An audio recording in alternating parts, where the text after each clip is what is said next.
Assalamualaikum warahmatullahi wabarakatuh. Selamat pagi anak-anakku semuanya. Semoga kalian tetap baik-baik saja di rumah, selalu jaga kesehatan agar kita bisa mengikuti pembelajaran walaupun jarak jauh ini, tapi kita bisa mengikutinya dengan baik. Tapi sebelum kita memulai pembelajaran pada pagi hari ini, marilah kita berdoa.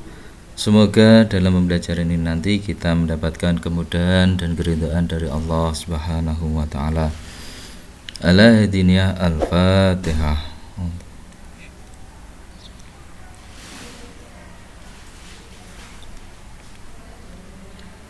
Oke, cukup.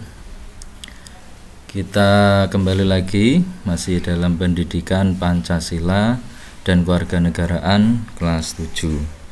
Perlu anak-anakku ketahui bersama bahwa untuk pertemuan kali ini nanti kita akan membahas tentang bab 3, yaitu arti penting Undang-Undang Dasar 1945 bagi bangsa dan negara. Ya, karena kemarin kita sudah di poin A, maka kita sekarang masuk dalam poin B. Perlu anak-anak ketahui bersama, landasan konstitusional negara Republik Indonesia adalah Undang-Undang Dasar Negara 1945. Undang-undang tersebut terdiri dari pembukaan dan batang tubuh. Pembukaan Undang-Undang Dasar 1945 tidak lain yaitu jiwa perjuangan proklamasi kemerdekaan 17 Agustus 1945 sesuai dengan penjelasan Undang-Undang Dasar 1945. Arti penting Undang-Undang Dasar Negara Republik Indonesia tahun 1945 ini ya adalah sebagai berikut. Yang nomor 1 yaitu unsur dari warga negara. Arti pentingnya sebagai pedoman pelaksanaan dalam kehidupan sehari-hari sehingga masyarakat dapat berjalan serasi dan harmonis tanpa ada perselisihan dan kesalahpahaman. Apabila dalam masyarakat ini tidak terdapat undang-undang dasar, maka kehidupan bermasyarakat akan mengarah pada ketidakharmonisan. Akibatnya, bila tidak ada undang-undang dasar, yaitu kehidupan masyarakat menuju pada ketidakharmonisan. Itu sudah pasti. Karena apa? Karena tidak ada peraturan yang bisa mengatur dalam kehidupan sehari-hari. Maka dari itu, undang-undang dasar ini bisa menciptakan keharmonisan dalam bermasyarakat. Untuk yang kedua yaitu dari unsur bangsa dan negara, dengan arti penting sebagai hukum dasar yang sah dan berlaku, maka Undang-Undang Dasar 1945 ini menjadi acuan dalam pembuatan peraturan-peraturan yang ada di bawahnya. Undang-Undang 1945 merupakan hukum dasar tertulis dan sumber tertib hukum yang tertinggi dalam negara Indonesia yang memuat tentang hal-hal sebagai berikut. Yang pertama yaitu hak-hak asasi manusia. Dengan adanya hak-hak asasi manusia, maka ini manusia atau masyarakat tidak bisa bertingkah seenaknya sendiri karena ada hak-hak asasi manusia. Yang kedua adalah hak dan kewajiban warga negara. Ya, di samping ada kewajiban dan juga ada haknya. Kemudian yang ketiga, pelaksanaan dan penegakan kedaulatan negara serta pembagian kekuasaan negara. Yang keempat, wilayah negara dan pembagian daerah kewarganegaraan serta kependudukan dan keuangan negara. Undang-Undang Dasar 1945 ini merupakan pernyataan kemerdekaan yang terperinci. Pembukaan Undang-Undang Dasar 1945 ini memuat sendi-sendi mutlak kehidupan negara seperti hakikat dan sifat negara, tujuan negara, kerakyatan, dan bentuk susunan persatuan. Akibat bila tidak adanya Undang-Undang Dasar, yaitu akibat apabila tidak ada Undang-Undang Dasar 1945 ini antara lain bisa terjadi perang saudara, sudah pasti ya. Kemudian bahkan mungkin bubarnya negara Republik Indonesia karena Undang-Undang Dasar 1945 ini memuat sendi-sendi kehidupan berbangsa dan bernegara, tujuan negara, serta hak dan kewajiban warga negara. Diingat-ingat bahwa Undang-Undang Dasar 1945 ini merupakan hukum dasar yang tertulis. Kemudian yang memuat di dalamnya yaitu ada hak-hak asasi manusia, kemudian hak dan kewajiban warga negara, pelaksanaan dan penegakan kedaulatan warga, serta wilayah negara dan pembagian daerah kewarganegaraan, serta kependudukan dan keuangan negara. Ini perlu diingat semuanya anak-anakku. Bahkan kalau memungkinkan bisa kalian tulis, karena ini sesuatu yang sangat penting dan mungkin nanti ini keluar dalam ujian atau ulangan akhir semester. Yang selanjutnya, 4 alinea gagasan pokok dalam Undang-Undang Dasar 1945. Oke, bisa dilihat dalam LKS-nya halaman 44. Oke, semuanya sudah. Pembukaan Undang-Undang Dasar 1945 ini memuat sendi-sendi mutlak kehidupan negara seperti hakikat dan sifat negara, tujuan negara, kerakyatan dan bentuk susunan persatuan. Pokok dari mengenai penyelenggaraan negara Indonesia ini ada 4 alinea dalam Undang-Undang Dasar. Ya, keempat alinea tersebut memiliki pemikiran yang berbeda-beda. Yang pertama yaitu pokok pikiran pertama yaitu negara melindungi segenap bangsa Indonesia dan seluruh tumpah darah Indonesia dengan berdasar asas persatuan dengan mewujudkan keadilan sosial bagi seluruh rakyat Indonesia. Ini terdapat dalam alinea kedua dan keempat. Pada pembukaan ini diterima aliran pengertian negara persatuan serta negara melindungi dan meliputi segenap bangsa seluruhnya. Jadi negara mengatasi segala paham golongan dan mengatasi segala paham individualistik. Dengan kata lain, penyelenggaraan negara dan setiap warga negara wajib mengutamakan kepentingan negara di atas kepentingan golongan atau individu. Pokok-pokok pikiran ini merupakan penjabaran dari sila ketiga Pancasila. Itu adalah pokok pikiran pertama. Yang kedua, pokok pikiran kedua yaitu negara hendak mewujudkan keadilan sosial bagi seluruh rakyat Indonesia. Ini terdapat dalam alinea kedua dan keempat. Pokok pikiran ini menempatkan suatu tujuan atau cita-cita yang ingin dicapai, yaitu mewujudkan masyarakat yang adil dan berkemakmuran. Hal tersebut merupakan pokok pikiran keadilan sosial yang didasarkan kepada kesadaran bahwa manusia mempunyai hak dan kewajiban dalam kehidupan masyarakat. Pokok pikiran tersebut merupakan penjabaran dari sila kelima Pancasila. Yang ketiga yaitu pokok pikiran ketiga, negara yang berkedaulatan rakyat berdasarkan atas kerakyatan dan permusyawaratan perwakilan. Ini terdapat dalam alinea keempat. Pokok pikiran ini mengandung konsekuensi logis bahwa sistem negara yang terbentuk dalam undang-undang harus berdasarkan atas kedaulatan rakyat dan berdasarkan permusyawaratan atau perwakilan. Pokok pikiran tersebut sesuai dengan sifat masyarakat Indonesia yang selalu mengedepankan asas musyawarah untuk mufakat dalam menyelesaikan suatu persoalan. Pernyataan tersebut sekaligus merupakan pokok pikiran kedaulatan rakyat yang menyatakan bahwa kedaulatan di tangan rakyat dan dilaksanakan menurut undang-undang. Pokok pikiran tersebut merupakan penjabaran dari sila keempat Pancasila.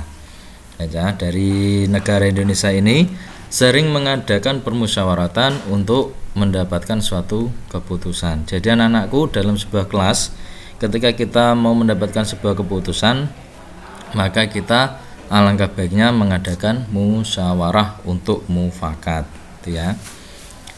Yang keempat, pokok pikiran keempat yaitu negara berdasarkan atas ketuhanan yang Maha Esa menurut dasar kemanusiaan yang adil dan beradab. Hal ini menegaskan pokok pikiran ketuhanan yang Maha Esa yang mengandung pengertian takwa terhadap Tuhan yang Maha Esa dan pokok pikiran kemanusiaan yang adil dan beradab yang mengandung pengertian menjunjung tinggi harkat dan martabat manusia, atau nilai kemanusiaan yang luhur. Pokok pikiran keempat itu merupakan dasar moral negara yang pada hakikatnya merupakan suatu penjabaran dari sila pertama dan sila kedua dari Pancasila. Itulah 4 pikiran pokok dalam alinea atau pembukaan Undang-Undang Dasar Negara Republik Indonesia. Setiap alinea dalam pembukaan Undang-Undang Dasar 1945 ini mengandung nilai-nilai universal dan lestari. Apa itu universal? Universal yaitu artinya nilai tersebut dijunjung tinggi oleh semua bangsa-bangsa. Ya. Sementara untuk lestari yaitu artinya nilai-nilai pada pembukaan Undang-Undang Dasar 1945 ini mampu menampung dinamika masyarakat. Maka dari itu, anak-anakku semuanya, nilai Pancasila ini mempunyai nilai Undang-Undang Dasar ini mempunyai nilai universal dan lestari. Yang pertama yaitu makna alinea pertama. Alinea pertama menyatakan bahwa sesungguhnya kemerdekaan itu ialah hak segala bangsa, dan oleh sebab itu maka penjajahan di atas dunia harus dihapuskan karena tidak sesuai dengan pri kemanusiaan dan pri keadilan. Maka yang terkandung di dalam alinea pertama antara lain: 1. Adanya pengakuan bahwa bangsa Indonesia menjunjung tinggi hak kodrat dari setiap bangsa untuk merdeka. Yang kedua, adanya dalil objektif bahwa bangsa Indonesia tidak menyetujui adanya penjajahan di atas dunia karena hal ini tidak sesuai dengan pri kemanusiaan dan pri keadilan. Yang C, adanya pernyataan subjektif bahwa suatu keinginan bangsa Indonesia untuk melepaskan diri dari belenggu penjajahan. Dan yang keempat, adanya pernyataan bahwa bangsa Indonesia siap membantu bangsa-bangsa lain untuk merdeka. Kemudian yang kedua, makna alinea kedua. Penghargaan dan kebanggaan kita terhadap para pejuang dan pahlawan.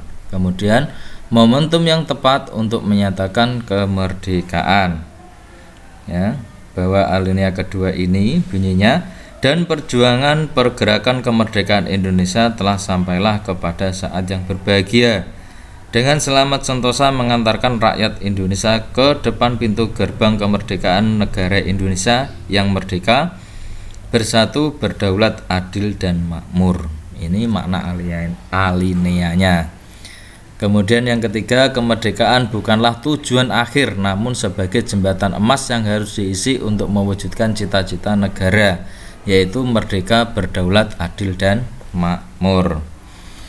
Yang ketiga, makna alinea ketiga yang bunyinya, atas berkat rahmat Allah yang Maha Kuasa dengan didorong oleh keinginan luhur supaya berkehidupan kebangsaan yang bebas, maka rakyat Indonesia menyatakan dengan ini kemerdekaannya. Maknanya yaitu adanya pengakuan nilai religius bahwa kemerdekaan yang diperoleh merupakan berkat dan rahmat Allah yang Maha Kuasa. Yang kedua, adanya pengakuan nilai moral bahwa kemerdekaan bangsa Indonesia dimotivasi oleh keinginan yang luhur untuk menjadi suatu bangsa yang bebas dari penjajahan. Yang ketiga, adanya pernyataan proklamasi kemerdekaan Indonesia.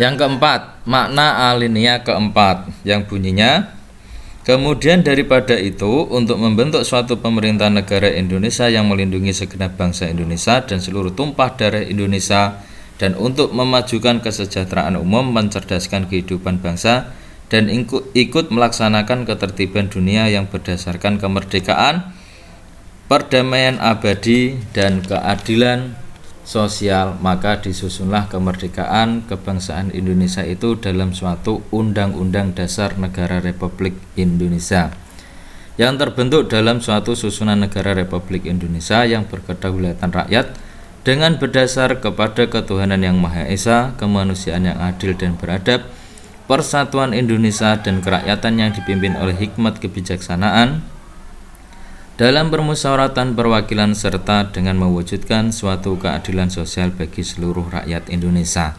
Ini mempunyai makna yang pertama, negara mempunyai fungsi sekaligus tujuan nasional. Yang kedua, susunan pemerintahan negara yang berkedaulatan rakyat atau yang sering kita gembar-gemborkan adalah demokrasi. Yang ketiga, menyusun suatu kemerdekaan bangsa Indonesia dalam sebuah undang-undang dasar. Yang keempat, susunan atau bentuk negara yaitu republik. Kemudian yang kelima, dasar negara adalah Pancasila. Kemudian daripada itu, pada batang tubuh Undang-Undang Dasar 1945 terkandung sistem pemerintahan negara, yaitu yang pertama adalah Indonesia adalah negara yang berdasarkan atas hukum. Ada di pasal pertama atau pasal 1. Yang kedua, sistem konstitusional, yaitu pemerintah berdasarkan atas konstitusi atau hukum dasar. Jadi tidak bersifat kekuasaan yang tidak terbatas. Ini juga terdapat dalam pasal 1. Yang C, presiden ialah penyelenggara pemerintah negara menurut Undang-Undang Dasar dalam pasal 4. Yang keempat, presiden dibantu oleh menteri-menteri negara yang diangkat dan diberhentikan oleh presiden. Ini terdapat pada pasal 17. Kemudian yang kelima, kekuasaan kepala negara tidak terbatas.